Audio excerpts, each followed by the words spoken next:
जय हिंद प्यारे साथियों, welcome to Acharya online classes.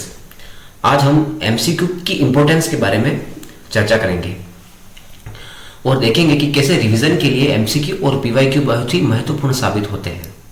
साथ ही इस वीडियो में आपको यह भी बताएंगे कि रिवीजन के लिए क्या शेड्यूल रखना चाहिए, यानी कि रिवीजन का कौन सा सबसे बेस्ट तरीका है जिससे आप अच्छे से रिवीजन कर पाओ और कुछ भी लंबे समय तक याद रख पाओ।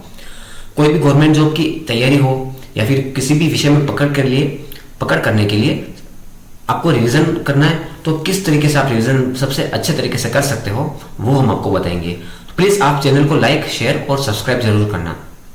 ठीक है, सबसे पहले तो यह है कि अगर हमने कोई चैप्टर कंप्लीट किया है तो अगले स्टेप में हमें उसके एमसीक्यू पढ़ने चाहिए ताकि हमारा फटाफट से रिवीजन भी हो जाए। ठीक है, और हमें यह भी पता चल जाए कि हमारी तैयारी प्रॉपर है या नहीं, हमने सही ढंग से तैयारी की है या नहीं, हमारा चैप्टर क्लियर है या नहीं। ठीक है, वैसे भी एमसीक्यू के दौरान पढ़ते टाइम हमारा दिमाग ज्यादा एक्टिव होता है, उसके उत्तर को ढूंढने के लिए हमारा दिमाग ज्यादा काम करता है, तो उस टाइम हमें चीजें जल्दी याद होती है और लंबे समय तक याद रहती है। एमसीक्यू पढ़ने के दौरान हमारा पूरा फोकस रहता है, हमारा ध्यान इधर उधर भटकता नहीं है। यह रिवीजन का सबसे बेटर सोर्स है। दूसरी बात यह कि एमसीक्यू में से कुछ क्वेश्चन ऐसे भी होते हैं जो पहली बार आए हुए होते हैं, जिसे हमारी तैयारी करने का मौका मिलता है हमें।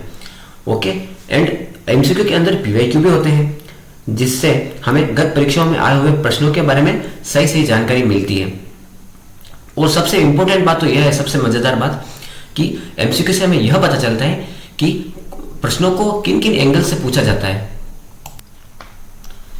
अलग अलग एंगल से पूछने से हमें प्रश्न डीपली याद रहते हैं। ओके, अब बात रही रिवीजन कैसे करें इसकी, तो मेरे अकॉर्डिंग तो सबसे बेस्ट तरीका यह है कि इसका भी एक शेड्यूल बनाए। ठीक है, रिवीजन करने का भी एक शेड्यूल बनाए।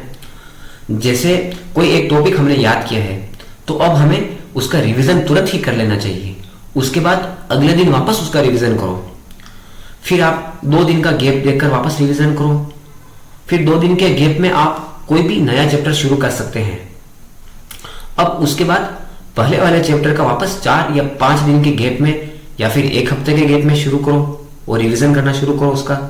उसके बाद आप 15 दिन बाद रिवीजन करो उसी टॉपिक का और उसके बाद 1 महीने बाद करो। बीच में जो टाइम है उसके अंदर आप नया टॉपिक लेके और उसके अकॉर्डिंग नए टॉपिक के लिए एक नया शेड्यूल बना करके और उसका रिवीजन करो। ठीक है, रिवीजन एमसीक्यू के साथ भी कर सकते हैं या आपके द्वारा बनाए गए नोट्स के साथ भी कर सकते हैं, या फिर जो भी टॉपिक होता है उसको बार बार पढ़ के भी याद कर सकते हैं, वो आपके ऊपर डिपेंड करता है। ठीक है, तो एक बात का ध्यान रखना है इसमें कि शेड्यूल के बीच में हम जैसे जैसे नए नए टॉपिक याद कर रहे हैं वैसे वैसे पुराने टॉपिक का भी रिवीजन करना है। और हाँ, शेड्यूल आप आपके हिसाब से बना सकते हो। ठीक है, अगर हमारे पुराने चैप्टर पर पकड़ अच्छी नहीं हुई, यानी कि हमने अच्छी तरह से रिवीजन नहीं किया और जल्दी जल्दी में नया चैप्टर पढ़ने बैठ गए, तो हम कंफ्यूज हो जाएंगे कि रिवीजन करूं या नया चैप्टर पढ़ूं, है ना। इसलिए क्या होता है कि पुराने चैप्टर का बार बार रिवीजन करते करते ही नया चैप्टर पढ़ो साथ में। जब तक पुराना चैप्टर बिल्कुल कंप्लीट नहीं हो तब तक नए चैप्टर आगे से आगे हाँ जारी तो रख सकते हैं, लेकिन फिर भी पुराना चैप्टर पहले क्लियर करना जरूरी है, उसके बाद ही आप नए चैप्टर पर ध्यान दे पाओगे। ओके, जानकारी अगर अच्छी लगी हो तो अपने साथियों को भी शेयर करना और उन तक भी ये जानकारी जरूर पहुंचाना। Thank you.